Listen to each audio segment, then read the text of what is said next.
tell me what's going on. Yeah. Here we go. Another day, another video. Welcome to my channel. This is JCV Review. I'm just sitting in the parking structure inside of my car again, talking to my phone, trying to figure out exactly what do I want to talk to you guys about.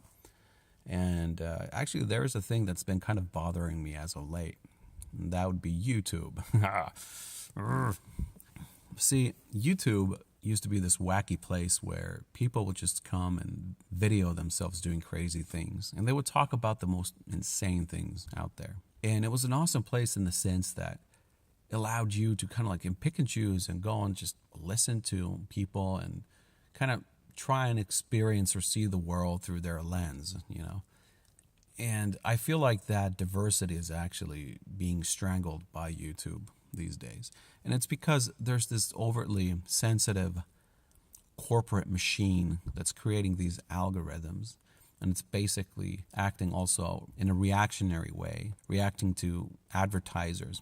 Of course, you know, the bottom line needs to meet certain expectations, but it's obvious that advertisers are having more and more control over how people are talking about certain subjects, how certain subjects are being approached, and how it has now become non-kosher to talk about certain topics. And it's a bit of a sad thing because conversation, I mean, I personally feel like conversation should exist regardless of the topic, because the best way to do away with stupid ideas is to shine light on those stupid ideas. It seems like as a person, as an individual, you're not allowed to be ignorant anymore. Not to say that, you know, it's blessed to be an ignorant person, but rather you sometimes make stupid statements because you don't know. And look, man, we're all ignorant to a certain degree, especially when it comes to specific things. We can't know everything. For some reason, we tend to have opinion on everything, but, you know, sometimes it's okay to say a stupid thing and have somebody else correct you. That's how you learn. That's how you grow. That's kind of like what the whole existence of the human race is all about. It's about understanding the other person, seeing their perspective. You don't have to buy into it, but it's understanding the person so you can coexist. And it seemed like for a long time that YouTube was kind of a place where you could coexist. Now there's just a lot of rules and regulations. And I'm not saying these are necessarily specific rules that are being put out there by Google in a sense, but you know, the algorithm, the code that basically pushes videos to the forefront is making sure that people say specific things or leave some things being unsaid because they're afraid that, you know, their video won't make it. Which is another thing that I want to talk about YouTubers themselves. I mean, it seems like everybody's just trying to crank out more and more videos out there, understanding that the more videos you actually do, the more relevant you are and more views you're going to get and so on. I mean, there needs to be a certain consistency to be able to make it in the YouTube game. I kind of understand that. Yeah, sure. But it seems like these individual people are turning somewhat corporate in their behavior, you know. They're trying to be excited about every video that they make, about every topic they're basically covering. It's painfully obvious that they're not. I mean, they just have to make that video, you know, because you gotta do that video. You gotta stay relevant. And so you start talking about stuff every day, and more than often, it just seems like you're going through the motions, and that's not cool. It just seems like it's happening more and more with every channel. And I'm not saying everybody's guilty of this, and I'm not even saying that this is something you should consider a sin, you know, something wrong. I suppose it's something that happens with any platform that gains mainstream validity and so on. But I guess that's kind of the sad thing. I mean, I kind of liked YouTube not being very mainstream. I liked YouTube with its quirks, with its crazy people, with, you know, because look, sometimes there's a fine line that separates craziness from a visionary person, right? And I'm afraid we're going to do away with the visionaries when we do away with the crazies. And we kind of just, we make something super average, right? Because we only allow the average experiences now to exist on a platform because we don't want to offend somebody, or we don't want too crazy ideas to exist in a place because they're not, these ideas haven't been elevated to the mainstream yet. So you can't really think about stuff like this or that. So yeah, that's what I'm basically thinking about. YouTube is probably not going to be able to be a home for some of the more colorful people, you know, some of the more, let's say, controversial content creators. and they're going to have to find a new platform to call their home, because it seems like these Californian companies, they're all based in Silicon Valley or that area, and they're basically run by very like-minded people also. Google, Apple, and you got Patreon, and you got, I don't know, eBay and PayPal, all these companies basically. They're sending a signal, in my opinion, which is saying that, well, there's a certain standard that we adhere to, and if you don't fit the standard, if you go too much, if you differentiate yourself too much from the mold of expectation that we've set for all of you content creators, well, then you're not going to be able to use our platforms basically to earn money and to earn a living by doing what you like doing. And this is the signal is clear. It happened with Patreon. It's kind of disheartening, to be honest, because just a couple of years ago, maybe a year ago, Dave Rubin interviewed the CEO of Patreon. He was actually talking about this because they basically deplatformed Lauren Southern. They basically shut down her account on Patreon because of something that she did, something that violated the terms of service or whatever, community guidelines. I don't know. They have these weird rules, and they don't really, Patreon has set up these rules for people, Patreon, as to what they can do with their accounts and how they're expected to behave and so on. So Lauren Southern got shut down, and Dave Rubin was talking about that. So he was concerned, like, what am I supposed to expect? Like, what if I'm going to say certain things? I'm going to, discuss some political topics or express a view. Are you going to shut me down as well?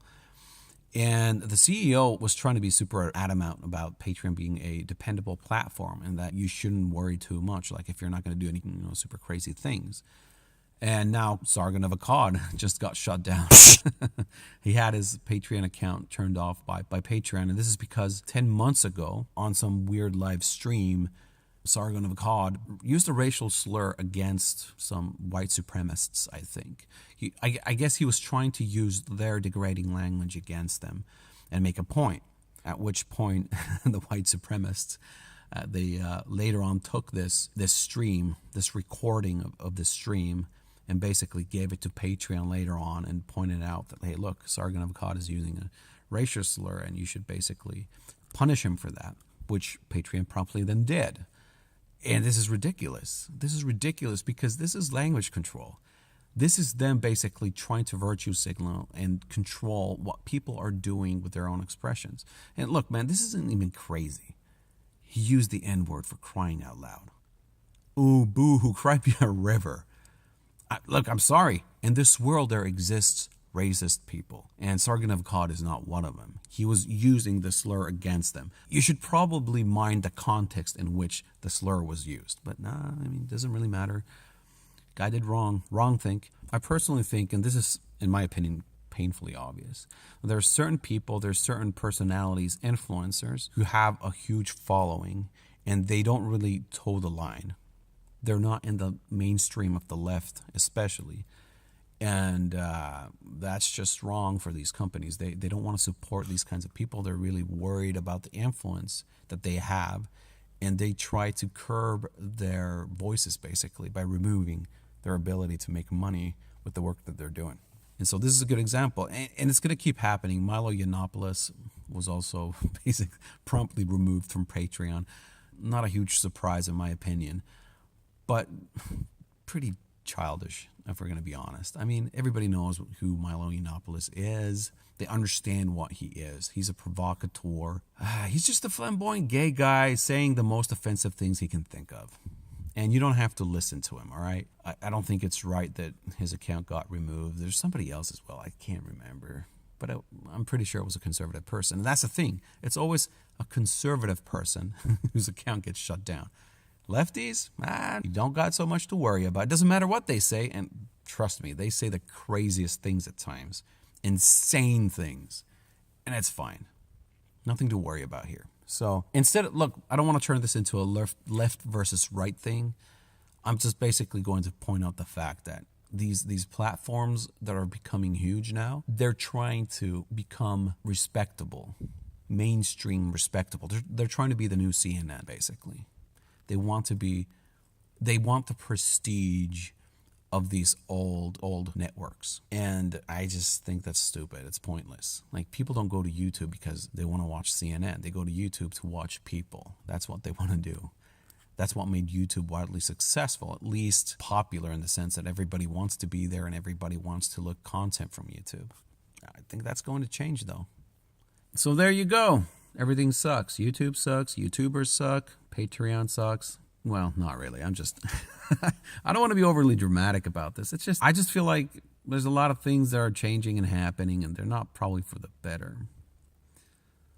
So is there anything that I or you can do, basically? Well, yeah, you can go and look for another platform. There's BitChute. There's some weird cryptocurrency kind of a YouTube. I can't remember the name of it, but I've seen that service. There are some people.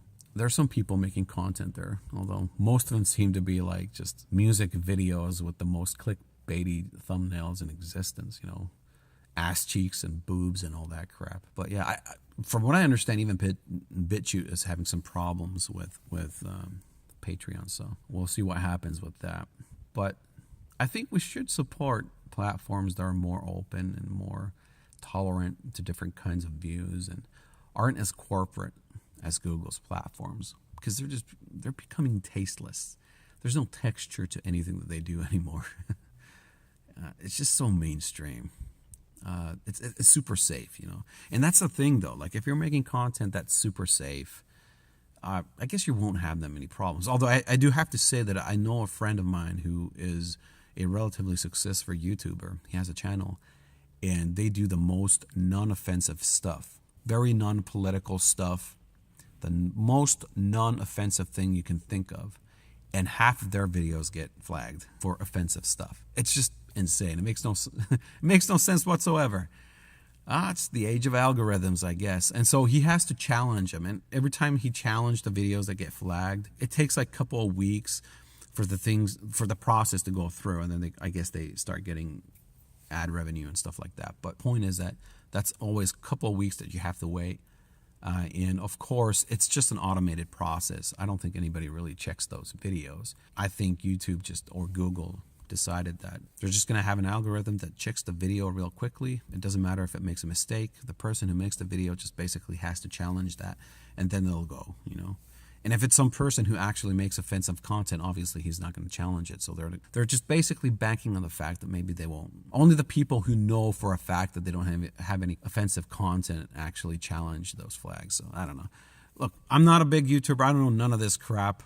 These are just thoughts that I have, conclusions that I've made from the information that I've got. So what can you do to battle this behemoth, this monster, this injustice? Is there anything you can do? Well, there is, friends. You just got to find an alternative revenue source. That's all you can do, really. And a good example of this probably is Steven Crowder. I don't really follow Crowder that much. I don't watch his show that often. I think there's some things that he does that are super funny. I like his, change my mind thing. I think that's probably one of the best conversational mediums in existence, basically. It's a really good idea. It's really powerful, and I think it's the way that they do it is really good, and it's gotten super famous for that, obviously.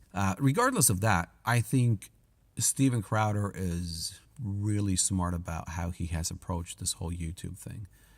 He's understood really quickly that you can't rely on YouTube and advertisers for the revenue stream. So he's created his own way of making money, Mug Club being obviously probably their biggest source of revenue, and one of the reasons why they can do what they are doing. And also their work ethic is pretty insane. So, I mean, that's the mixture that always leads to success, I would suspect. But yeah, I mean, if you really want to have some kind of an online presence long term, then you're going to have alternative revenue sources that are not tied into these companies, especially if your ideology, the thing that you're doing, political commentary, anything like this, is basically in opposition to their own ideologies. You have to figure out a different way of making money, because you're always going to be that one guy that they're going to keep harassing and keep finding ways of basically using their own regulations to bring you down. Because it's obvious. To me, it seems like there's a lot of influencers, a lot of people who have big audiences, and it is specifically these people with huge audiences that are being squeezed by these companies. So there you go. So that's it. I started off by talking about YouTubers and YouTube, and this is where I got with my ramblings. Yeah, it's just a stream of thoughts, guys. So Yep. You can leave some comments if you feel like it. And hey, if you like this stuff, give me thumbs up and subscribe for this crap. I don't know. I mean, I don't know why anybody would listen to it, but if you do, more power to you. This has been JCV. I got to get out of here. My toes are freezing up again, so I'll talk to you guys later. Have a good one. Bye.